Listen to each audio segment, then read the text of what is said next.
ಭಾರೀ ಮಳೆ ಪ್ರವಾಹಕ್ಕೆ ರಾಯಚೂರಿನಲ್ಲಿ ಅತಿವೃಷ್ಟಿಯೇ ಸೃಷ್ಟಿಯಾಗಿದೆ. ಬೆಳೆ ಹಾನಿ ವೀಕ್ಷಣೆ ನಡೆಸಿದ್ದಾರೆ ಸಚಿವ ಶರಣಪ್ರಕಾಶ್ ಪಾಟೀಲ್ ಅವರು. ಸಿಎಂ ಸಮೀಕ್ಷೆ ಬಳಿಕ ಪರಿಹಾರ ಘೋಷಣೆಯ ಭರವಸೆಯನ್ನ ಕೂಡ ನೀಡಿದ್ದಾರೆ. ಸಮೀಕ್ಷೆ ವರದಿ ಸಲ್ಲಿಕೆಯಾದ ಮೇಲೆ ಪರಿಹಾರ ವಿತರಣೆಯನ್ನ ಮಾಡಲಾಗುತ್ತೆ ಎನ್ನುವಂತಹ ಒಂದು ಭರವಸೆಯನ್ನ ನೀಡಿದ್ದಾರೆ. ಪ್ರತಿ ಗ್ರಾಮದಲ್ಲಿ ಸರ್ವೆ ಮಾಡಲು ಅಧಿಕಾರಿಗಳಿಗೆ ಸೂಚನೆಯನ್ನ ನೀಡಿದ್ದಾರೆ. ಅಧಿಕಾರಿಗಳು ರೈತರಿಗೆ ಸರಿಯಾಗಿ ಸ್ಪಂದಿಸುತ್ತಿದ್ದರೆ ಅಂತಹ ಅಧಿಕಾರಿಗಳನ್ನು ಅಮಾನತು ಮಾಡ್ತೇವೆ ಅನ್ನೋದಾಗಿ ಕೂಡ ಹೇಳಿಕೆಯನ್ನ ನೀಡಿದ್ದಾರೆ. ಒಣ ಭೂಮಿಗೆ 17,000 ರೂಪಾಯಿ ಪ್ರತಿ ಹೆಕ್ಟೇರ್ಗೆ ಪರಿಹಾರವನ್ನ ನೀಡಲಾಗುತ್ತೆ.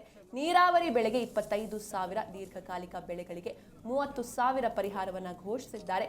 ಜಂಟಿ ಸರ್ವೆ ಮಾಡಲು ಸೂಚಿಸಿದ್ದೇವೆ. ಸರ್ವೆ ನಡೀತಾ ಇದೆ. ಸಮೀಕ್ಷೆ ವರದಿ ಸಲ್ಲಿಕೆಯಾದ ಮೇಲೆ ಪರಿಹಾರ ವಿತರಣೆ ಮಾಡ್ತೇವೆ.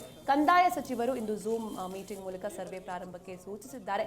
ಪ್ರತಿ ಗ್ರಾಮಕ್ಕೆ ತೆರಳಿ ಸರ್ವೆ ಮಾಡಲು ಅಧಿಕಾರಿಗಳಿಗೆ ತಿಳಿಸಿದ್ದೇವೆ. ಸರ್ವೆ ಬಗ್ಗೆ ಸೂಚನೆ ಕೊಡಲು ಅಧಿಕಾರಿಗಳ ಸಭೆಯನ್ನು ಕೂಡ ಕರೆದಿದ್ದೇನೆ. ಅಧಿಕಾರಿಗಳು ರೈತರಿಗೆ ಸರಿಯಾಗಿ ಸ್ಪಂದಿಸದಿದ್ದರೆ ಅವರನ್ನ ಅಮಾನತು ಮಾಡ್ತೇವೆ. ಜಮೀನು ಗುತ್ತಿಗೆ ಪಡೆದು ನಷ್ಟ ಅನುಭವಿಸಿದ ರೈತರ ಬಗ್ಗೆ ದೊಡ್ಡ ಚರ್ಚೆ ಇದೆ. ಮುಂದೆ ತೀರ್ಮಾನ ಮಾಡ್ತೇವೆ ಅಂತ ಈ ವೇಳೆ ಸಚಿವ ಶರಣಪ್ರಕಾಶ್ ಪಾಟೀಲ್ ಭರವಸೆಯನ್ನ ನೀಡಿದ್ದಾರೆ.